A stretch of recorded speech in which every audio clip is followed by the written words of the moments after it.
welcome back to my YouTube channel. আজি মই আপোনালোকক ঘৰতে বনাই খাব পৰা খুব এটা সহজ ৰেচিপি দেখুৱাবলৈ গৈ আছো।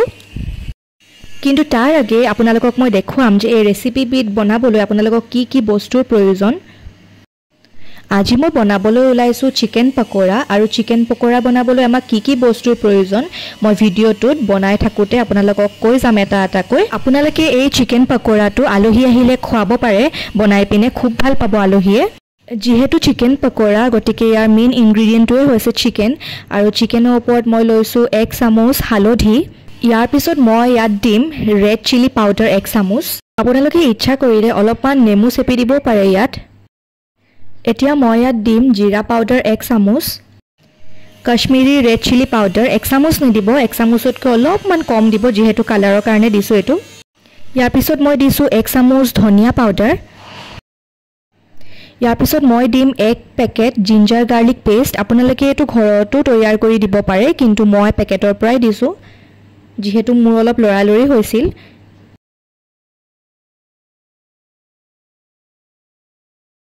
ইয়াৰ পিছত মই দিছো আধা চামুচ গৰম মছলা। জুখ অনুযায়ী কলা নিমখ দিছো।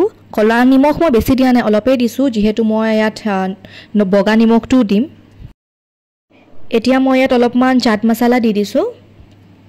এতিয়া মই ইয়াত দিম কৰ্ন ফ্লোৰ। এই সকলোবোৰ বস্তু মই মোৰ মাংসখিনি জুখ চাই পিনেহে দিছো। আপোনালোকেও নিজৰ মাংস কম বেছি পৰিমাণ চাই পিনেহে দিব, বেছিকে দি নিদিব সকলোবোৰ বস্তু নিজৰ জুখ অনুযায়ী চাই ল'ব আপোনালোকে।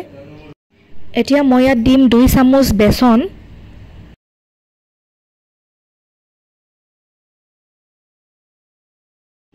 এতিয়া মই ইয়াত অলপমান ৰেড ফুড কালাৰ দিম।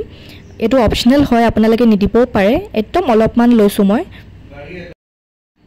এতিয়া মই দিছো জুখ অনুযায়ী নিমখ, অলপমান ৰিফাইন তেল আৰু একেবাৰে হেখত মই ইয়াত দিছো কাটি ৰখা পিয়াজ। ইয়াত মই এটা পিয়াজ লৈছো। এতিয়া গুটেইখিনি মিলাই মই ভালকৈ হানি লম। হানুতে মন কৰিব যাতে গুটেই কেপিস মাংসতে মছলাখিনি ভালদৰে লাগে। এইখিনি ভালকে মেৰিনেট কৰি মই আধা ঘণ্টা কাৰণে থৈ দিম আৰু সেই সময়খিনিতে মই বেটাৰটো তৈয়াৰ কৰি লম। বেটাৰৰ কাৰণে মই ইয়াত ললো 2টা কণী, কিন্তু ইয়াত আপোনালোকে এটা কণীয়ে দেখা পাইছে যেহেতু এটা কণী মই পিছতকে এড কৰিলো। বেটাৰখিনিৰ থিকনেছটো চাই আপোনালোকে আপোনালোকৰ জুখ অনুযায়ী কৰ্ণফ্লোৰ দিব। এতিয়া মই ইয়াত দিম জুখ অনুযায়ী বেসন, অলপমান ফুড কালাৰ,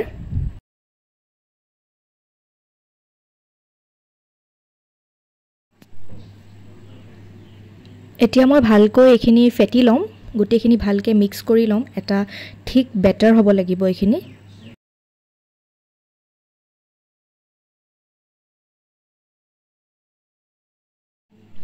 আমাৰ বেটাৰখিনি ৰেডি হৈ গ'ল। এতিয়া কেৰাহী এখনত তেল গৰম হ'বলৈ দিছো। কেৰাহীৰ তেল গৰম হওঁ মানে মই ইয়াত কেপিস মানকে মাংস লৈ বেটাৰখিনিত ভালকে মিক্স কৰি দিম, জুবুৰিয়াই দিম। তাৰ পিছত মই তেলত ভাজি গৈ থাকিম আৰু।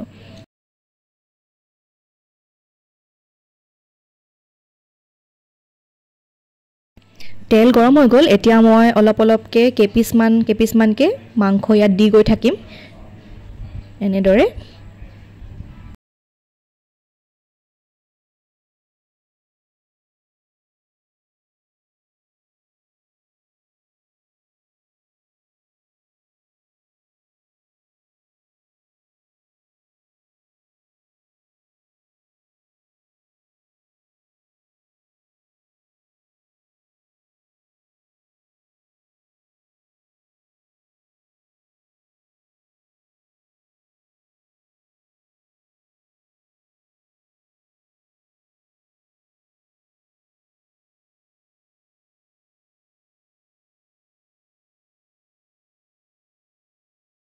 ফাৰ্স্ট বেচখিনি হৈ যোৱাৰ পিছত এতিয়া মই সেকেন্ড বেচটো আকৌ ভাজিবলৈ লৈছো। আপোনালোকে ওপৰৰ ফেনখিনি পেলাই ল'ব, মই পেলাই লৈছো আৰু অলপমান তেল দি দিলো। তেল গৰম হোৱাৰ পিছত আকৌ মই আগৰবাৰৰ নিচিনাই ফ্ৰাই কৰিছো।